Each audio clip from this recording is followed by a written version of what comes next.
Sleep is the single most effective thing you can do to rest your brain and body health each and every day. আপনি কি জানেন, যদি কোনো ব্যক্তি 60 বছর জীবিত থাকেন এবং তিনি প্রতিদিন গড়ে 8 ঘন্টা করে ঘুমান, তাহলে তিনি তার জীবন দশায় মোট 20 বছর ঘুমিয়ে কাটিয়েছেন। কি অবাক হচ্ছেন? আচ্ছা, এখন যদি আমি আপনাকে জিজ্ঞাসা করি যে আমরা আসলে কেন ঘুমাই, আপনি হয়তো বলতে পারেন আমরা ক্লান্ত বোধ করি তার জন্য ঘুমাই। কিন্তু এটা কি ঘুমের সুনির্দিষ্ট কারণ? আপনি যদি গুগলে যে সার্চ করেন why do people sleep according to science, তাহলে আপনাকে ঘুমের উপকারিতা সম্পর্কে ফলাফলগুলো দেখানো হবে, কিন্তু সুনির্দিষ্ট করে কোথাও বলা হবে না যে আমরা আসলে কেন ঘুমাই। কারণ এখন পর্যন্ত বিজ্ঞানীরাও গবেষণার মাধ্যমে ঘুমের উপকারিতা সম্পর্কে জানলেও আমরা আসলে কেন ঘুমাই এই কারণটা এখনও তারা বের করতে পারেনি। 2015 সালে ইন্টিগ্রেটিভ মেডিসিনের জনক ডক্টর অ্যান্ড্রু মেইল টাইম ম্যাগাজিনে দ্য পাওয়ার অফ স্লিপের ওপর একটি নিবন্ধে লিখেন, ঘুমের মধ্যে আমাদের মস্তিষ্ক বেশ ব্যস্ত থাকে, প্রতি রাতে বিভিন্ন স্নায়বিক কর্মকাণ্ডের চক্র সম্পূর্ণ করে। এটা আমাদের সর্বোত্তম কর্মসম্পাদন সক্ষমতা বজায় রাখার জন্য একটি ব্যবস্থা বা হোমওয়ার্ক কিনা তা আমরা জানি না। সম্ভবত প্রত্যহিক ঘুম ও জাগরণের উঠানামা চিরকালই একটি রহস্য হিসেবে থেকে যাবে। আজকের ভিডিওতে আমরা আলোচনা করব আমরা আমাদের ঘুমকে কিভাবে ইবাদতে রূপান্তর করতে পারি, কিভাবে আমরা আমাদের ঘুমের মাধ্যমে আমাদের প্রোডাক্টিভিটিকে বাড়াতে পারি এবং কিভাবে খুব অল্প সময় ঘুমিয়েও আমরা আমাদের ক্লান্তিবোধ দূর করতে পারি। কিন্তু তার আগে ঘুমের উপকারিতা সম্পর্কে জেনে নেই। ঘুম আমাদের ওজন নিয়ন্ত্রণে সাহায্য করে। ঘুমের ফলে বয়সের ছাপ দেরিতে পড়ে, মানসিক চাপ এবং উদ্বেগ হ্রাস পায়, আমাদের মস্তিষ্কে নতুন স্মৃতি তৈরিতে সাহায্য করে। ঘুম আমাদের দেহে রোগ প্রতিরোধ ক্ষমতা বাড়ায়। ঘুম আমাদের দেহকে নতুন উদ্যমে কাজ করতে সাহায্য করে। এছাড়াও ঘুম আমাদের ফিল গুড বা সতেজ অনুভব করায়, যার ফলে আমাদের মেজাজ সবসময় ভালো থাকে।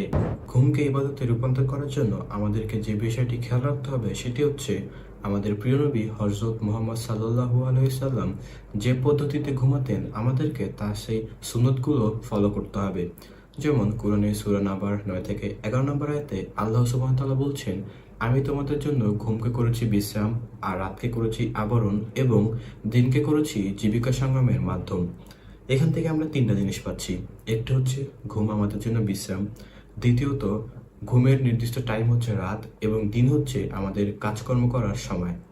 আমরা যদি তিরমিজি 3526 নম্বর হাদিসটা দেখি, এখানে হযরত আবু উমামা রাদিয়াল্লাহু তাআলা আনহু হতে বর্ণিত, তিনি বলছেন হযরত মুহাম্মদ সাল্লাল্লাহু আলাইহি ওয়াসাল্লাম বলেছেন, যদি কোনো ব্যক্তি পবিত্র অবস্থায় ঘুমানোর উদ্দেশ্যে বিছানায় যায় এবং ঘুম না আসা পর্যন্ত সে আল্লাহর জিকির করতে থাকে, তাহলে সে পাশ পরিবর্তন করার আগেই দুনিয়ায় এবং আখিরাতের কল্যাণকর যা কিছু চাবে আল্লাহ তাকে নিঃসন্দেহে তা দান করবেন। এখান থেকে আমরা দুইটা বিষয় পেলাম। একটা হচ্ছে আমাদেরকে পবিত্র অবস্থায় ঘুমাতে হবে, অর্থাৎ আমাদেরকে অজু করে ঘুমাতে হবে, এবং দ্বিতীয়ত হচ্ছে যে না আসা পর্যন্ত আমাদেরকে আল্লাহর জিকির করতে হবে। এখানে আমরা সূরা ইখলাস, সূরা নাস, সূরা ফালাক বা আয়াতুল কুরসি এই ধরনের সূরাগুলো কিন্তু পাঠ করতে পারি এবং আল্লাহর জিকির করতে পারি। বর্তমান সময়ে এগুলোর পাশাপাশি আমাদেরকে বেশ কিছু বিষয় খেয়াল রাখতে হবে, যেমন ঘুমানোর 2.5 থেকে 3 ঘন্টা আগে আমাদেরকে রাতের খাবার খেতে হবে, কারণ আমরা সকলেই জানি যে ভরা পেটে কিন্তু কখনো ঘুম আসে না। এছাড়াও 1.5 থেকে 2 ঘন্টা আগে আমাদেরকে সকল প্রকার ইলেকট্রনিক ডিভাইস ব্যবহার বন্ধ করতে হবে। আমাদের ব্রেনে মেলাটোনিন নামক এক ধরনের রাসায়নিক পদার্থ নিঃসৃত হয়, যেটি আমাদের ঘুমকে নিয়ন্ত্রণ করে। কিন্তু যে সকল ইলেকট্রনিক ডিভাইস রয়েছে, এই ইলেকট্রনিক ডিভাইসের আলোর ফলে আমাদের ব্রেনের এই মেলাটোনিন নষ্ট হয়ে যায় এবং যার ফলে আমাদের ঘুমের নিয়ন্ত্রণ থাকে না। যার ফলে কি হবে, আমরা যদি অতিরিক্ত ইলেকট্রনিক ডিভাইস ব্যবহার করে ঘুমাতে যাই তাহলে কিন্তু আমাদের ঘুম আসবে না। এবার আমরা আলোচনা করব যখন আমরা ঘুমাই তখন আমাদের মস্তিষ্কের ভিতরে ঘটে যাওয়া বিভিন্ন কার্যকলাপের বৈজ্ঞানিক ব্যাখ্যা। তার আগে বলে নেই, ঘুম হচ্ছে মূলত দুই ধরনের। একটা হচ্ছে এনআরইএম স্লিপ, আরেকটা হচ্ছে আরইএম স্লিপ। নন র্যাপিড আইস মুভমেন্ট, আর এটি হচ্ছে র্যাপিড আইস মুভমেন্ট। নন র্যাপিড আইস মুভমেন্টের আবার 4টা ধাপ রয়েছে।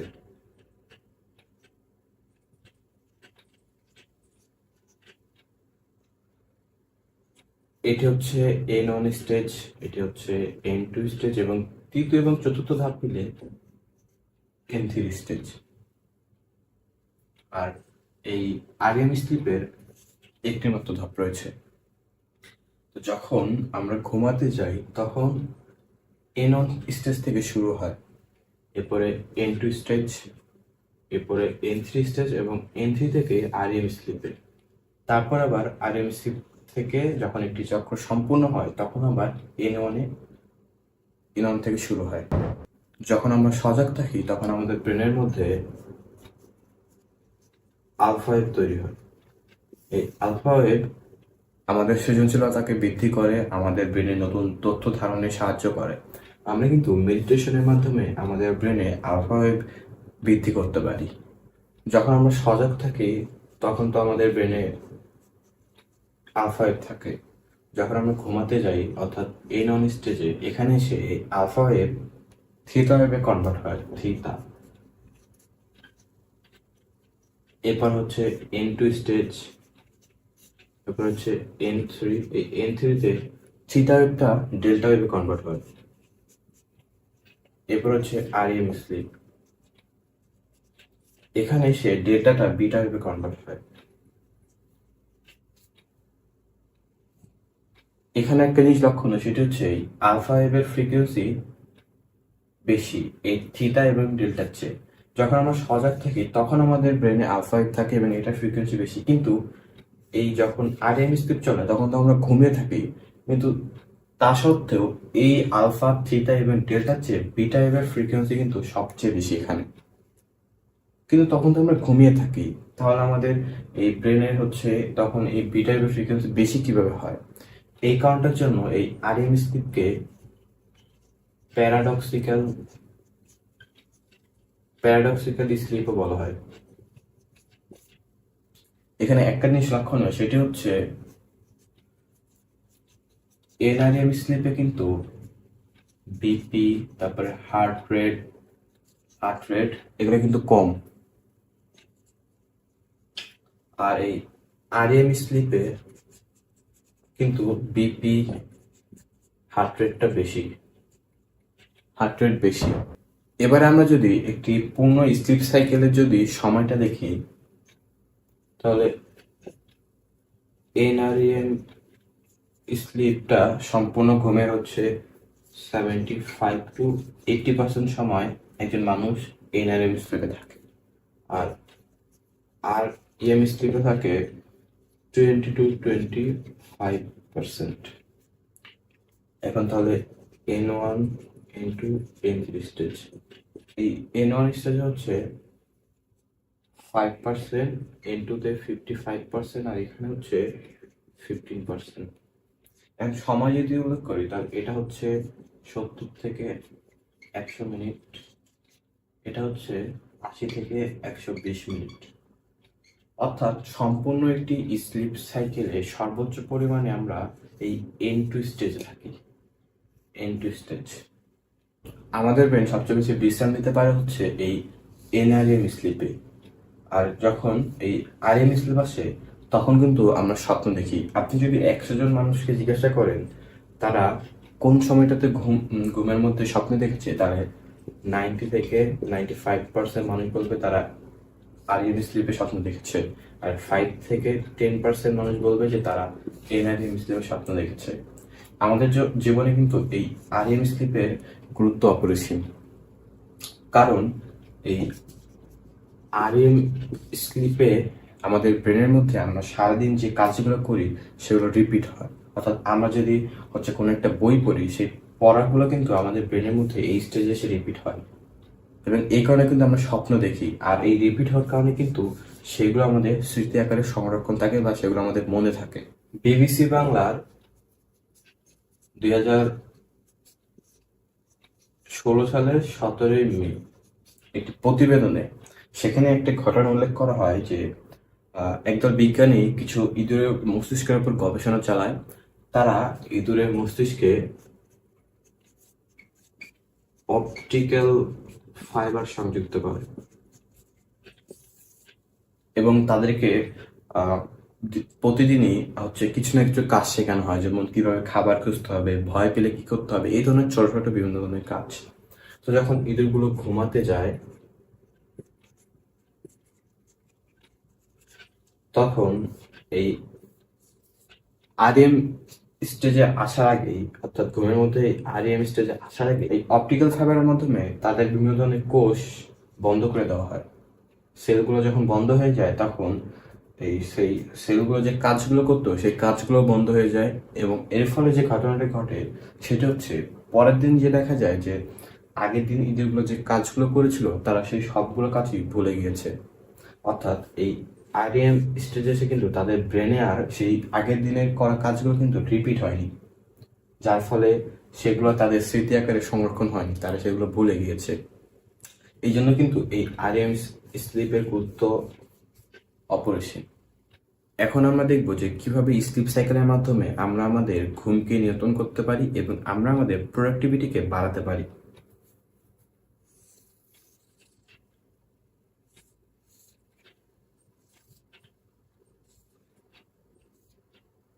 এই হচ্ছে একটা স্লিপ সাইকেল। এখানে এটা হচ্ছে N1 স্টেজ, এটা হচ্ছে N2, এই দুইটা মিলে হচ্ছে N3, এটা হচ্ছে REM স্লিপ। তো এখানে টোটাল 5 স্টেজ হচ্ছে, 1 2 3 4 5। এই 5টা স্টেজে আমাদের একটি স্লিপ সাইকেল, পূর্ণ একটি স্লিপ সাইকেল সম্পূর্ণ হয়। তো এই প্রতিটা ধাপের সময় গড়ে হচ্ছে 90 মিনিট করে। এখন কারো কারো ক্ষেত্রে সেটি কম হতে পারে, বেশি হতে পারে, কারো কারো ক্ষেত্রে সেটি 80 মিনিট হতে পারে বা 90 মিনিটের বেশিও হতে পারে। এখন এটা আমাদেরকে আসলে পরীক্ষার মাধ্যমে দেখতে হবে, অর্থাৎ আমরা যখন ঘুমাবো তখন একটি টাইমার সেট করে রেখে দিব, এবং এরকমভাবে আসলে পরীক্ষার মাধ্যমে আমাদেরকে দেখতে হবে যে আমাদের আসলে একটি স্টেজের সময় কতটুকু করে। তো ধরুন আমি যদি আমার নিজেরটাই বলি, আমি রাতে হচ্ছে 11টা থেকে 11:30টার মধ্যে ঘুমিয়ে যাই। ধরুন আমি রাতে 11টার দিকে ঘুমিয়ে যাই, তাহলে একটি স্টেজ শেষ হবে কত? 12:30। এটা হবে হচ্ছে 2টায়, এটা হবে হচ্ছে 3:30টায়, এটা হবে হচ্ছে 5টায়, আর শেষ হবে হচ্ছে 6:30টায়। এখানে একটা জিনিস লক্ষণীয়, সেটা হচ্ছে আমরা যদি কোনো স্টেজের মাঝখান বরাবর ঘুম থেকে উঠে যাই, অর্থাৎ একটি স্টেজ বা একটি ধাপ শেষ হওয়ার আগে যদি আমরা উঠে যাই, তাহলে কিন্তু আমরা ক্লান্ত বোধ করব, এবং ঘুম থেকে ওঠার পর যে ঝিমানো একটা ভাব থাকে সেই ভাবটা কিন্তু থাকবে, মনে হবে যে আমাদের এখন অনেক ঘুম প্রয়োজন। কিন্তু আমরা যদি এই স্টেজগুলোর এই পরিণত, অর্থাৎ একটি স্টেজ শেষ হওয়ার পর পরে আমরা যদি ঘুম থেকে উঠে পড়ি, তাহলে কিন্তু আমাদের মধ্যে সেই ক্লান্ত বোধটা থাকবে না। আমরা যদিও বা কম সময় ঘুমাই, কিন্তু তারপরে কিন্তু আমাদের ক্লান্ত বোধ লাগবে না। আরেকটা জিনিস হচ্ছে, যখন একটি পূর্ণ স্লিপ সাইকেল সম্পূর্ণ হয় তখন কিন্তু এই ধাপগুলোর সময়গুলো কিন্তু কমে আসে। তখন এটা 80 মিনিটে যেতে পারে, 70 মিনিটে হতে পারে। তা যতবার পূর্ণ হবে ততবার সময় কমতে থাকবে। আরেকটা জিনিস হচ্ছে, আমরা যদি আমাদের স্লিপ সাইকেলটাকে নামাজ কেন্দ্রিক হিসাবে, অর্থাৎ ফজরের নামাজ ওঠার জন্য যদি তৈরি করতে চাই, তাহলে কিন্তু আমার মনে হয় এই রাতে 11টা থেকে 5টা হচ্ছে বেস্ট টাইম এখনকার সময়ের জন্য। কারণ এখন হচ্ছে 5টা থেকে কিন্তু ফজর নামাজের সময় শুরু হয়ে যায়, বা 5টা একটু আগে। তো আমরা যদি 11টার দিকে ঘুমাই এবং 5টার দিকে উঠি, তারপরে যদি নামাজ পড়ি এবং তারপর যদি 6টার পরে যদি হচ্ছে আমরা একটি ছোট ন্যাপ নেই বা ভাত ঘুম নেই, তাহলে কিন্তু আমাদের হচ্ছে প্রায় 7 থেকে 8 ঘন্টা ঘুম কিন্তু কমপ্লিট হয়ে যায়। এবার আমরা আলোচনা করব পাওয়ার ন্যাপ নিয়ে। পাওয়ার ন্যাপ মূলত হচ্ছে 3 ধরনের। একটা হচ্ছে ক্যাট ন্যাপ, যেটা হচ্ছে 20 মিনিটের। আমরা হচ্ছে আমাদের স্কুলের টিফিন টাইম বা অফিসে কোনো ব্রেক টাইমে কিন্তু যদি আমরা ক্লান্ত বোধ করি, তাহলে কিন্তু আমরা 20 মিনিট টেবিলের উপর মাথা রেখেই একটু পাওয়ার ন্যাপ নিতে পারি, যার ফলে কিন্তু আমাদের ক্লান্ত বোধটা দূর হবে। এরপর হচ্ছে অ্যাকশন ন্যাপ। এটা হচ্ছে 40 থেকে 45 মিনিট। আমাদের যদি কিছুক্ষণ সময় বিশ্রামের প্রয়োজন হয়, তাহলে কিন্তু আমরা অ্যাকশন ন্যাপ নিতে পারি। এরপর হচ্ছে লং ন্যাপ। এটি হচ্ছে 90 মিনিট বা 90 মিনিট। আমাদের যদি অনেক পরিমাণে বিশ্রামের দরকার হয় তাহলে কিন্তু আমরা এই 90 মিনিটের একটি লং ন্যাপ নিতে পারি। এটি কিন্তু হচ্ছে স্লিপ সাইকেলের সম্পূর্ণ একটি ধাপের সময়। এই লং ন্যাপ নিলে কিন্তু আমাদের ক্লান্তিবোধটা দূর হবে এবং আমরা হচ্ছে নতুন করে কাজ করার শক্তিও পাবো।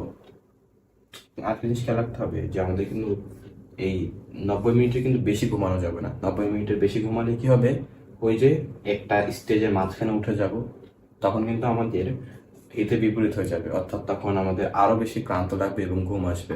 আজকের এই ভিডিও তৈরিতে প্রোডাক্টিভ মুসলিম বইটি আমাকে অনেক সাহায্য করেছে এবং এই বইটি থেকে আপনারা time management, physical productivity, social productivity সহ আর অনেক বিষয় সম্পর্কে জানতে পারবেন।